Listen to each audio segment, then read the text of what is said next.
you just talked about branding. Why should brands care about messaging? Well, messaging is everything. That's the entire ball game. It's what message are you trying to tell, and does it get across? If you're trying to build a business and you need to get customers, what's the story you're telling them? What are you telling them about the thing that you're selling? You're trying to get employees. Well, okay, what's the story that you're telling about how to get them on your team? You are now listening to Marketing Over Wine, a podcast where I chat with the marketers behind the companies and the campaigns you see in the world today. They share everything, how they got into marketing, the strategies and the tools that they use, how they charge for their services, and the mistakes and successes they have made in their career. Each episode is unfiltered and a masterclass, so come join us. I am your host as always, Olawumi Olaniyi. Hi listeners, welcome to another episode of Marketing Over Wine, and thank you for staying tuned. Today I have Ben Guttmann joining me to share his marketing career journey, but before he shares his story, here's a brief introduction about him. Ben is a marketing and communications expert and author of Simply Put, Why Clear Messages Win and How to Design Them. He's also a former co-founder and managing partner at Digital Natives Group, an award-winning agency that worked with the NFL, I Love New York, Comcast, NBCUniversal, Hachette Book Group, and so many other major clients. And presently, Ben teaches digital marketing at Baruch College in New York City, the largest business school in the US, and consults with a range of thought leaders, venture-backed startups, and other brands. Thank you for joining. It's great to be here, Nee. Thanks for having me. I'd like to start with your time at Digital Natives Group. I've loved reading about the work you did, the acquisition stage, the post-acquisition stage, everything. And one of the things I even particularly enjoyed reading was the work you did with I Love New York. It was amazing how you and the Digital Natives team took the app from literally zero to the number one marketing organization tourism app. That was amazing, mind-blowing. But for every marketing campaign that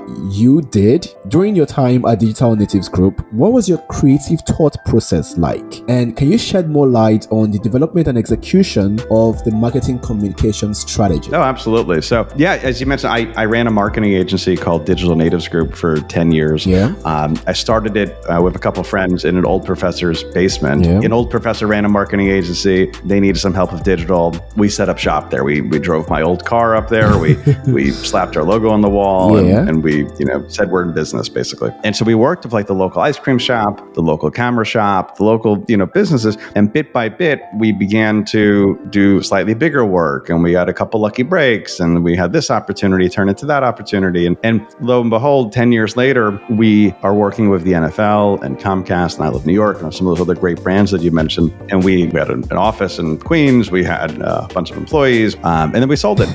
And so 10 years in we decided to sell the business basically, and it was a lot of fun. It was a great ride. Yeah, you mentioned a couple of those things. I Love New York is one of the clients that I'm proudest about because I'm a lifelong New Yorker. Yeah.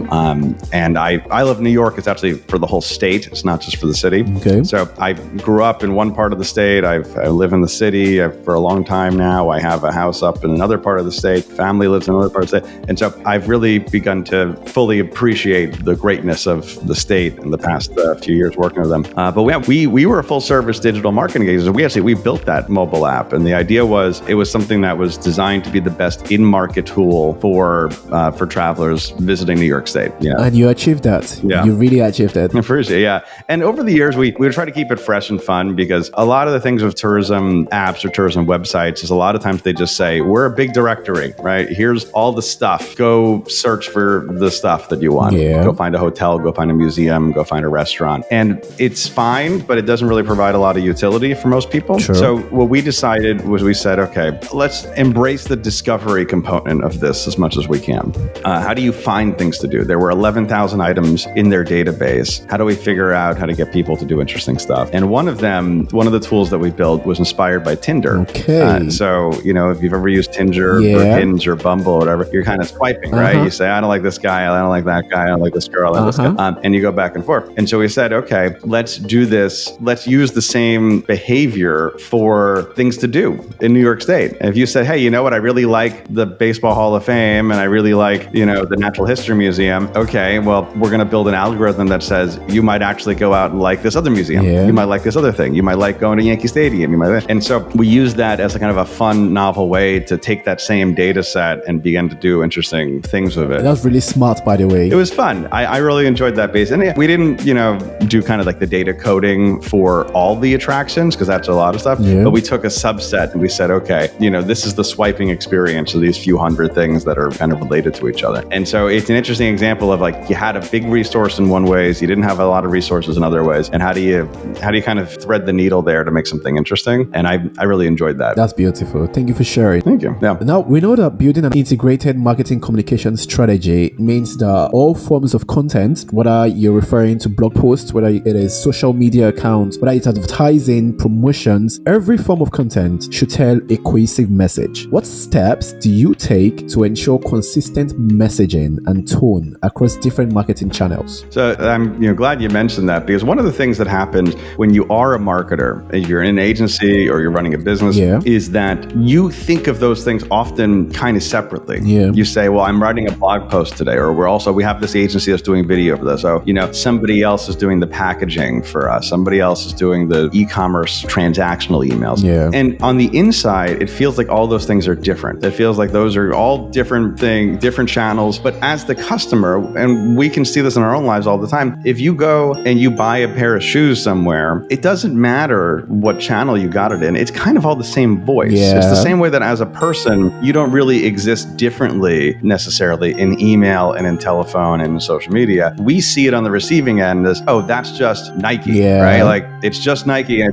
it's Nike in the packaging, it's Nike in their emails. Yeah. And so you have to be across all these different channels. You have to be cohesive. You have to understand. You can't have one tone of voice in this thing and then another tone of voice in that thing and just assume that people are, because that creates this dissonance where there's people go, do they not talk to each other? They're not understand what's going on. So that's why it's so important. And also why it's so hard is that when we're on the sending end of things, we think that each one of those channels is different. But on the receiving end, we feel that each one of those is the same, that it's just the same character coming through each one of those. And so the way to begin to harmonize that is to get your direction right at the beginning, get your like verbal branding as cohesive as you can, as strong and kind of disciplined as you can. Because we think oftentimes also as kind of like a layperson, a lot of times we think that a brand is a logo, right? A brand is a color, a brand is a font. All of those things represent brands, but they aren't actually a brand. A brand is a promise. Is that when I make choice X, I get result Y, right? That's what branding ultimately is. When I go to McDonald's, I'm going to get fast, tasty, hot, convenient food, right? Like that is the promise that I'm getting from branding. Yeah. And so McDonald's, the brand is that promise. Disney, the brand is I'm going to have like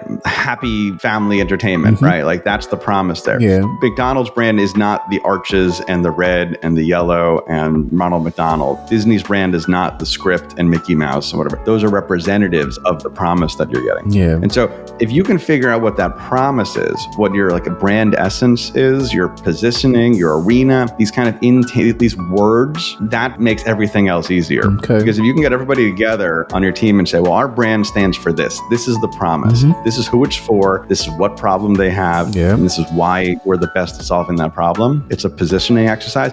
If you can do that, everything else gets so much easier. Yeah. And that's like the big secret that people forget in marketing is that if you can get branding, when you're doing it, can be hard. And you're like, what am I doing this for? I don't know. But it makes everything else you ever do later on easier if you understand what the words are that make up the promise at the beginning. A quick thing to add, if you haven't subscribed yet and you love the content of Marketing Over Wine, please do so and share with all your friends. Now let's get back to the episode. Okay. Now you probably get this question a lot as a marketing and communications expert. And truly, every business owner, I think, has asked this question at one point or the other. You just talked about branding. Why should brands care about messaging? Why should they? Well, messaging is everything, right? I mean, that's the entire ball game. Okay. It's what message are you trying to tell and does it get across? If you're trying to build a business and you need to get customers, what's the story you're telling them? What are you telling them about the thing that you're selling? You're trying to get employees. Well, okay, what's the story that you're telling about how to get them on your team? If you're trying to get investors, what's the story that you're telling them? What's the message? If you're trying to reach out to partners or whatever it is, or suppliers, what's the message? How do you make sure that you get yourself heard in a way that gets what you want? Yeah. So messaging is so fundamental. And I think part of the reason why people don't think about it a lot of times is because, we're always able to do it like in some way. We're always able to talk. We're always able to go out and say, hey, go buy my widgets. It's just a matter of, are we doing it in a way that's most effective? Yeah. And that's what I try to work on with the stuff in my book and everything else. All right, then. Let's take a stroll down memory lane. What exactly shaped your outlook on marketing and communications? What drew you to marketing communications? How did your journey in this field begin? So I was very fortunate in the school I went to. It was a public school on Long Island. They fortunately had a business department, which is kind of a weird thing. Most high schools don't have a business department, okay. But my high school did. And I didn't really know what I wanted to do when I was much younger. But I think all of us has been at that stage. No one knows, right? Yeah. But I remember going into my first business class ever, which was called sports marketing. And I was like, this is an interesting class. What's sports marketing? I like sports. I'm a Yankees fan. I'm a Jets fan. Yeah. And so I go in and I all of a sudden loved it. And I was like, wait a second, like this is a totally different thing from what I've ever thought about before. It's kind of like, how do you apply all the things that you learn otherwise? Yeah. How do you apply psychology? How do you apply even like sociology, philosophy, like these history, all the English? It's kind of like the applied version of all of that. Okay. And so I kind of fell in love with the idea of marketing and at that point. And it's almost like more of like the pure definition of marketing, less so than like the small, narrow version, which is just like, how do I sell more widgets in terms of advertising? Yeah. I was interested a lot more in how do you connect producers and consumers? The people that make the things and the people that want the things or need the things, how do you bridge them? That is marketing. Okay. That's what that is. And I believe that there's a way to do that well, that has positive results for profits and whatever, as well as positive results for society. And there's ways to do that negatively. And I wanted to make sure that any work that I'm doing is something that's going to be in the positive direction. Okay. So I did the sports marketing stuff. We had more marketing classes. I was in a club called DECA, which I don't know if you or any listeners have heard of DECA before. Hopefully. Which is a business club. It was like a big international one. And so I kind of began to bit by bit learn more about it and really found that it was something that did match my skills and interest. And then, one thing leads to another, right? You major in marketing in college. I was in student government. I was the president of student government my senior year. Wow. Which is like, what? Half of that's a marketing job, right? Like you have event parties and whatever. And you got to go market. You got to go win your campaign. That's marketing. So I'm a believer that everything involves marketing. And I have found that knowing those skills and understanding them and how to use these tools and everything, it makes everything else a little bit easier. Okay. Throughout your experience of being in marketing and communications, what misconceptions do people have about what you do? What do you hear from time to time and you're like, what? What do you mean?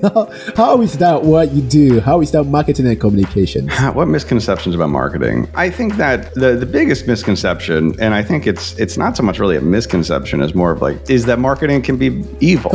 Advertising can be slimy. It can be something where you're kind of the creepy trying to sell and and trying to separate people from their money. Yeah. And I think that what I'm saying is I think there are people that do that, right? I think there are people that use this skill for nefarious purposes. Yeah. But I like to argue that, again, it can be used for very positive means, and more often than not it is. And I try to advocate to my students especially, is like, you have to make the choices in your life and your career that put you in a position that you're doing work that helps people and not stuff that hurts people. Yeah. Listen, we're not doctors. We're not out there in the field saving lives necessarily. And so it's pretty low stakes ultimately what we do in marketing. Yeah. But it does in many ways kind of shape people's fortunes and in their own business and in their own lives. And so you have a responsibility. You have a responsibility in whatever you're doing to do something good. All right then. I'm going to come back to your present role in teaching at Baruch. But before then, based on your experience building a 7-figure digital marketing agency, what were some of the ways that you used to get inbound leads that other people, either freelancers or starting a digital marketing agency, can emulate even today? Every person wants more leads, right? Definitely. Like every single business is like, I need more leads. It's tough. So I mentioned before kind of how we started, right? We were in, an old professor helped us out a little bit, and we got a little bit of work that way. And then it was just kind of, it's by hook or by crook. So you go out and say, okay, like, does anybody know anybody? Anybody intern somewhere, volunteer somewhere? Anybody needs anything, like a website, a logo, social media thing, whatever it is. And we would try to figure out a way to get some business. Because once you get a little bit of business, it turns into more business, right? It turns into referrals, it's case studies, it's testimonials. All those things are important in terms of building that book of business. And it's not really much of a secret, but the big thing you got to do is like, you got to get that flywheel going, right? You got to get as many things as you can done, and many people that you meet, and as many different projects that have, gotten good reviews or awards, because it's really hard to get that thing going. It takes a lot of effort to do it. But once you get it going, a couple years in, 3, 4, 5 years in, all of a sudden it was getting a lot easier to get business because people knew us. People were referred. We did a website for somebody 2 years ago, and then they were at a barbecue with some cousin, and that cousin was like, hey, I need some help with stuff. Oh, I know some guys, and they were referred. So that's kind of like the story of how you build the business like that. Is that you do little things and eventually you try to get them to bigger things. And that's not a particularly novel, insight to do that. But what we realized was every time we tried to do something else that was like advertising or sometimes some cold outreach, it was a lot of work. And the results were just never exactly what we wanted. We would do advertising for clients. We very rarely did advertising for ourselves because we realized 90% of our business came from referrals. Make ourselves more referable. Be friendlier, be more attentive, try to meet more people, try to be somebody that people want to refer business to. Not necessarily saying you're going to pay a referral fee, that can be part of it, but it's how do you become a more referable company? That was much more... By giving quality service? Exactly, right? Exactly. Quality, that's the biggest thing. So if you're able to do that more and more of that, you're able to get more business. We would do a little bit of cold outreach every now and then. Sometimes that turned into things. We would be able to, sometimes did like little stunts and stuff, like little PR things. And sometimes that turned into attention and business. But the real most important thing was making sure that we were out there, that people knew who we were, that they had a good impression of us. And then the wheel eventually starts going. And it gets easier and easier as time goes on. So back to your current role at Baruch. How's it been teaching compared to your days in the marketing agency? Well, so I've been doing the teaching for a long time. I've actually been doing that for about 10 years now. Wow. And so I started it only a couple of years after we started our business. I'm an adjunct, right? So I'm a part-time. I do it one night a week, but I've been doing it for 20 semesters now. Wow. And so I have... Well done. Thank you. So I have sometimes 20, 25 students, sometimes 70, 75 students. Usually it's in between somewhere. And it's been awesome. Like I got to say, it's my favorite hobby. I call it that because I don't think I'm ever going to be a full-time person in that capacity. But I love meeting the kids. I love helping mentor them, seeing them at this moment where they're about to become professionals. Because my class is for seniors. Most of them are about to graduate either right after my class or the next semester. And so they're in this transition phase where they're going from being students to being professionals. And I get to see them kind of firsthand do that. And I try to prepare them as much as possible by bringing in outside experts and guest speakers and judges and everything else that helps kind of build their network, give them a head start and stuff. I have them do real world projects. I have them do things based off of, case studies based off of real brands. That's beautiful. So I try to do all these things. So I try to prepare them as much as I possibly can at that moment for what is their next moment, which is that, they're going to go out and they're going to go, start working for a living, start the longest thing they're ever going to do, which is their career. So I really enjoy it. And I feel also like selfishly, it makes me better at the things that I do because there's the old adage, which like, you really want to like learn something, teach it. Right. And if I want to learn a specific area of marketing that maybe I'm not a huge expert in, I challenge myself to make a lesson plan based off of it. And then I reach out to some people, I read some things, and all of a sudden, maybe I experiment with a few stuff. And all of a sudden, I have a much better understanding of something than I did months ago. I can relate to that. Oh, yeah. Probably similar with the podcast, right? Like, yeah. Firstly, I studied chemistry and education as my degree, a double major. And basically that meant that I had the opportunity to either work in the chemical industry or be a teacher. And I realized that during my school days, when I taught chemistry, when I taught the courses, whether it was nuclear chemistry or analytical chemistry or physical chemistry, when I taught it to my course mates, it made me understand it better. And even for this podcast, interviewing people from different fields that honestly I probably would never work in because marketing is very broad, but interviewing people and researching about them, developing personalized questions, even helps me to know about the things that I probably would never work on. Absolutely. So yeah, I can completely relate to that. Now, throughout literature, there have been different points to back up the claim that I think Shakespeare once said that brevity brevity is the soul of wit. Leonardo da Vinci also says simplicity is the ultimate sophistication. Ludwig Mies, the German architect, Jan Straut, the Danish computer scientist, I hope I got that name right, and even the popular KISS design principle, and so many more examples. Every one of them have talked about brevity or simplicity. And it was also one of the things you talked about in your book. I think it was part 2, how to get simple. You mentioned that simple messages contain only what is needed. But now there's a lot of mistake around. A lot of people, editors, copywriters, marketing comms managers, they make the mistake of thinking that reducing the word count alone will guarantee a clear message. However, that's usually not the case. So what's the trick to having a concise message that is also clear and useful? Yeah, I appreciate this. So my book is called Simply Put, Why Clear Messages Win and How to Design Them. It came out in October, and it's been a ton of fun sharing that with the world. It's a beautiful book, by the way. I've read it. Thank you. Appreciate it. And so what you're mentioning is the thesis, the argument here, the foundational kind of truth behind what this book is about is that we prefer things that are fluent. Okay. And so the word fluency describes what cognitive scientists will say is how easy is it for you to kind of get something in your head, make sense of it, and use that information. The easier that is, the less work that takes, the more you like something, the more you trust something, the more likely you are to buy something. Right? And the opposite is also true, right? If it takes a lot of work, it's a lot of sweat, a lot of mental cycles, you're not going to like it, you're not going to trust it, you're not going to buy it. Right? The things that you don't want. So it's important that we optimize for fluency. And that's what I argue is really actually the definition in our case of simple. It is something that is easily understood, easily perceived, understood, and acted upon. And the more your messaging is easily perceived, understood, and acted upon, the more successful you're going to be in your marketing, and in your branding, and in your PR, and in your emails, and everything else. So if that's the truth, well, when we look at, you mentioned a little bit of some stuff at the end there when I talk about minimal as one of the foundational components of how do you make simple messages. Well, minimal doesn't necessarily mean that it is the fewest number of words or sentences or pages or slides or whatever. It means that it's everything you need, but only what you need. It's the least amount of friction. That's what we're optimizing for. Because when it takes more work, we don't like it. It's less fluent. But when it's easier for us, and sometimes that means it's more words, and sometimes that means it's more pages. If it's easier for us to kind of digest, we're going to be more predisposed to all the positive things that are associated with that message.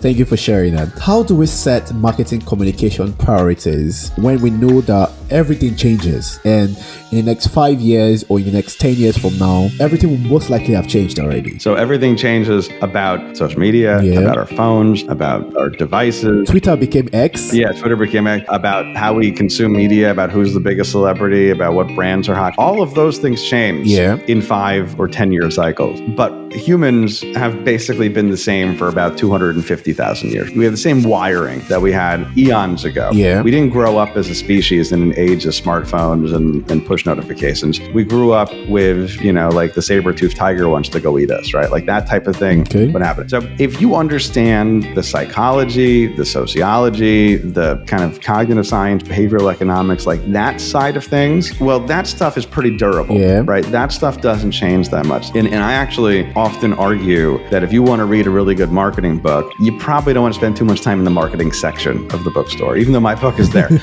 You want to spend more time looking at psychology and behavioral science and those type of things, because that type of stuff doesn't change. It doesn't change when you go from a computer to a tablet to an iPhone to a watch to VR, whatever it is. We're still the same humans using it. So if you can understand really and embrace that type of thing, that type of knowledge, that type of understanding, you're going to be better suited to, well, whenever the next thing comes. All marketing, all user experience, design stuff, all that stuff may kind of be turned on its head in the next 5 years. And so understanding that is usually worth more of your time than learning like what is the trendiest way to use the hashtag or something like that. That's true. You just mentioned books, and I can see some of them in your background. You said that you would most likely advise people to not spend so much time in the marketing section. So what books aren't on marketing, but you feel marketers need to read them? Book recommendations. Oh man.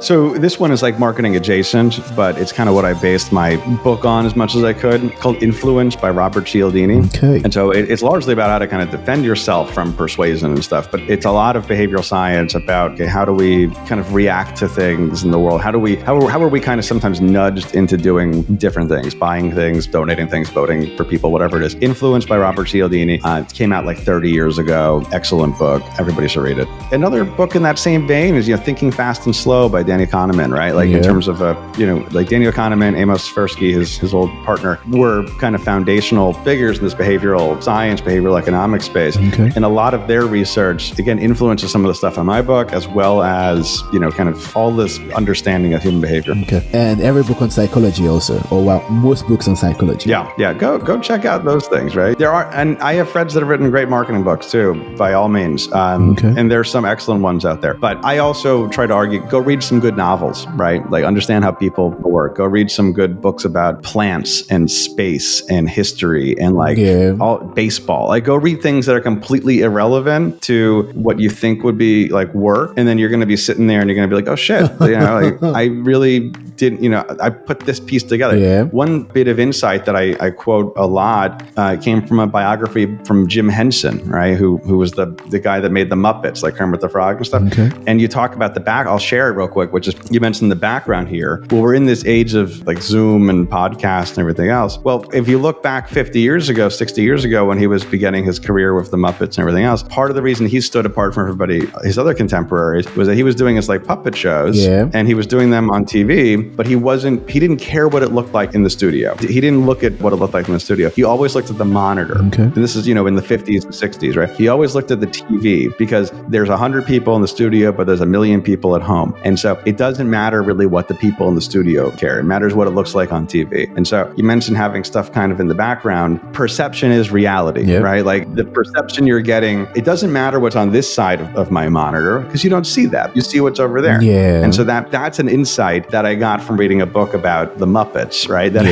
I wouldn't have necessarily gotten in the same way if I read it from like a marketing book. No, that's true. To buttress what you said regarding fiction books, my guest from episode 3, Grace Nikkei, she said that non-fiction books are very limiting. We have a lot of them today. We have the 49 Laws of Power. Yes, they are good books, but they are somewhat limiting because they teach you what to think. Why fiction books encourage you to think for yourself. And that was really mind-blowing. That was like, okay, yeah, big deal. We need to read things more that teach us to think for ourselves, that encourage us to think for ourselves, especially in this age where we have AI and so many regurgitated content. More fiction books. Oh yeah, that's great. I love that. All right. What is a marketing communications trend that you think is here to stay? And what is another one that you think is overrated? Okay. Hindsight's 2020, but I feel like I had the foresight on it. But a lot of NFT stuff and like crypto stuff and metaverse stuff was all kind of BS from the beginning. And there were a ton of people that were sprinting into that space. But what you saw was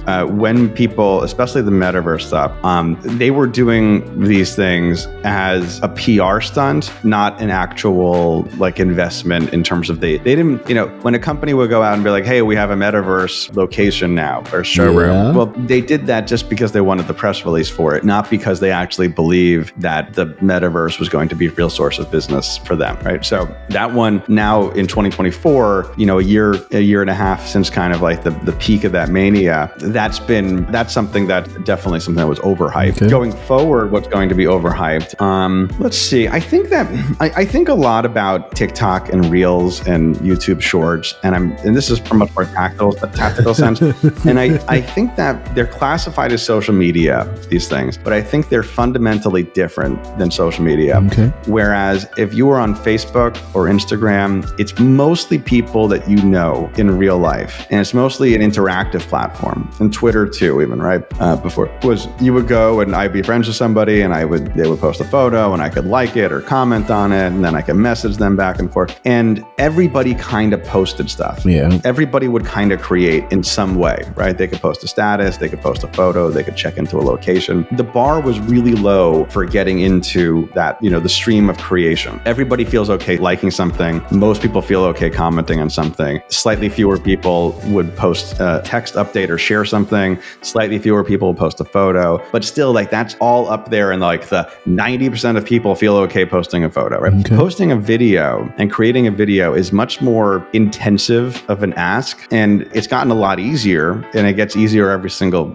week with these new tools, but it's still a lot of work to produce a good video, and it's a lot of exposure to put yourself out there on video. Yeah. And so I think that what's happening is you have, basically it's kind of like TV. Okay. You have content creators and you have people that sit back and watch, and there's not necessarily a ton of people that do both of them. I guess all the content creators also watch things, but it's a small group of people that are creating the content and a large group of people that are consuming the content. Yeah. And that's a different animal than Facebook ever was, or Twitter or Instagram or whatever. And so all of that is just to say, I think that the social era is ending a little bit, and I don't know if that means it's underhyped. I don't know if that's overhyped, but I think we're in this really interesting moment where, is social media something that's done, or is social media something that is in a, kind of a lull for a bit? Yeah. And I think that's going to be one of the big kind of questions that's going to shape marketing, but also technology, and a lot of ways like our culture over the next 5 or 10 years. Okay. Winding down away from marketing questions and all that, if you could go back in time and give your younger self a piece of advice, which one would it be? Oh, man. So there's a quote that I love, and I'm going to butcher it actually. As much as I love it, I get it wrong most of the time. But it is, a ship is safe in port, but that's not why we build ships. A ship is safe in port, but it's not why we build ships. It's very easy to just kind of do the easy thing, right? And it's to stay home. It's easy to not ask for things. It's easy to not enter competition. It's easy to not compete and try for something. It's easy to not put yourself out there and create stuff. It's easy to not explore. It's easy to stay in the same place, in the same city, with the same person in your relationships and your friends, romantic partners, family. And it's very easy to do that. Yeah. It's hard to do other things. But the thing is, we're built to do hard things. We're not here just to do easy stuff. And I like to think of that, and not necessarily, I don't have any kind of regrets or anything, but it's just a good kind of reminder. And that's something I try to carry going forward, which is, okay, keep trying for things. Yeah. Right? The easiest path would have been to not write the book, right? But then I wanted to write a book. So I wrote the book, right? Easiest path would have been to not start the business, but I started the business. So I want to try to remember in everything I do is that, okay, it's not always about kind of seeking out, even though the easy thing is appealing. And I argue in the book that we prefer easy things. In your own work, you often want to try to do hard things whenever you can. Okay. Thank you for sharing that. And the quote is, a ship in a harbor is safe, but that is not what ships are built for. Yep. All right then. What tools do you use day to day as part of your workflow? So I know we're on the Marketing Over Wine podcast, and so we are in different time zones. So it's 9:00 in the morning here. So I don't have any wine, but I do have a lovely cup of tea. That is one of the tools that I use every single day is tea. And if it's hot tea, if it's iced tea, depending on the climate. So that's the first tool. Okay. I'll give you kind of a grab bag of things that I've been really impressed with in the last few years. Okay. Webflow. Are you familiar with Webflow? Yes, I am. So it's this interesting kind of half step between a Squarespace and a WordPress type of thing. Yeah. I use WordPress. Yeah, WordPress is great. And I recommend it actually for most companies or business or brands or whatever that want a bigger site that go do WordPress. It's the industry standard. It's a hugely supported platform. Yeah. But Webflow, if you're making a marketing site, so my own website is made in Webflow. My background is in design. So it basically allows me as a designer to build something. And I've really been enamored by that in the past couple of years. So I'm not sponsored by them or anything, but I feel like I go around and talk about Webflow all the time. They should pay you. They should send in the coins. They should, really. Or I pay them plenty of money. The other thing I would say on the web side of things that I find myself recommending a lot, I've only used it myself a few times, is something called Carrd. CARRD. Yeah. I use it for my portfolio. Yeah, excellent. If you need a very quick website up, and this is something I argue with my students, I tell them, look, get out of here, and everybody should have theirname.com or as close to that as they can get. And they should go and they should put a little business card website up. Yeah. That is maybe just their name, a photo, a link to their LinkedIn or something like that, the description, a couple sentences. And that type of thing is really easy to do with Carrd, right? Yeah. And if I tell this to clients too, sometimes if they're working on a petition or something like that, or they have a landing page for a new product, it's great. It's $19 a year. It's the best deal on the planet. Recommend it. Yeah. And then other tools. I got this, like pen and paper. I got like a notebook. And I found in my career that every single time I seek out some sort of fancy piece of software to solve my to-do list problems and task management, it doesn't work. I kind of basically need things either written down in pen and paper, or the closest approximation to that, which is something like a simple note. I use Notion a lot too. That's another tool. Okay. But Notion will allow you to make just a simple little checklist. I'm not using any sort of crazy things. I just make for like the week. Here's my checklist, and I go in and I just check things off. So that's almost emulating paper because it's really easy. But if the work of creating a task is a task, you're just not going to do it. That's true. Right? Or you misplace your energy by creating to-do lists and tasks and thinking that that's actually doing work versus the other things that you actually have to do. Yeah. So, I think there's a psychological theory to explain that in trying to accomplish a task, we start doing something else. We shift our focus and look at it as a gratification that, all right, you know what, we're not doing this particular task, but we are not feeling lazy because we are doing another task, even though that one is most likely not necessary and we should not be doing that one at that particular time. Yeah. There's the theory for that. I wish I could remember it right now. But please continue. I think I've heard something about that too. I should dig that up somewhere. But yeah, it's something that it's very easy to get sucked into like the productivity well, but not actually get anything done that you want to do. Yeah. There's that. And then I mentioned Notion. The other thing, I try to keep my content production pretty minimal as well. As high leverage as possible. So I go out and I write basically a blog every week and I send an email every week. And then I post a couple times on LinkedIn. It's very easy to get yourself the mindset where it's like, I got to be in all these different channels. I got to produce 7 different things. But I like to keep it simple appropriately. And I have an email that I send out every Tuesday. I use a service called Sender. They're pretty good. Yeah. And I appreciate how they give me just enough of the stuff that I need in terms of tools, but they don't weigh it down with a million things like MailChimp has become and everything else. All right.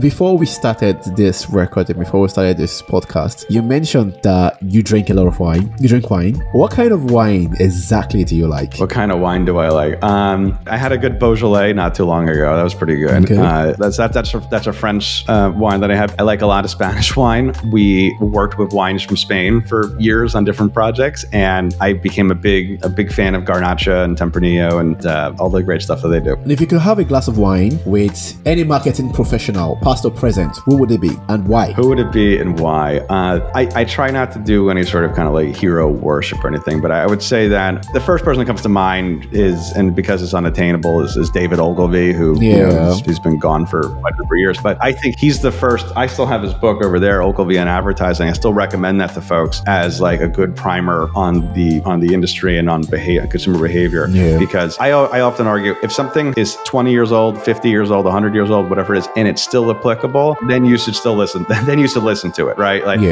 that's going to be much more valuable than picking up the book that comes out like today on social media trends or whatever. Yeah. Where can we go to find more about you? Well, again, BenGuttmann.com is the best stuff. That'll have links to the book and everything. Or connect with me on LinkedIn and follow along there. Or reach out via email. Okay. Thank you for sharing and thank you for coming to this podcast. This brings us to the end of this episode. I really enjoyed our conversation. Likewise. And it's crazy how time flies really well. This is 3:56 already, almost 4. Wow. So thank you. Yeah, thanks for having me. It's been wonderful to be here. And so excited to be able to share this book. Again, simply put, Why Clear Messages Win, How to Design Them. Yeah. If you want to find out more about that, if you want to grab a free chapter to the book or sign up for that email, it's just all at benguttmann.com. 2 T's and 2 N's in Ben Guttmann. It's not a very kind of radio-friendly name, but if you go to benguttmann.com or just Google Ben Guttmann, you'll find it and grab all the stuff there. All right then. Do have a lovely day over there since your day is just starting again. You too, and have a great evening over there. Thanks, Dee.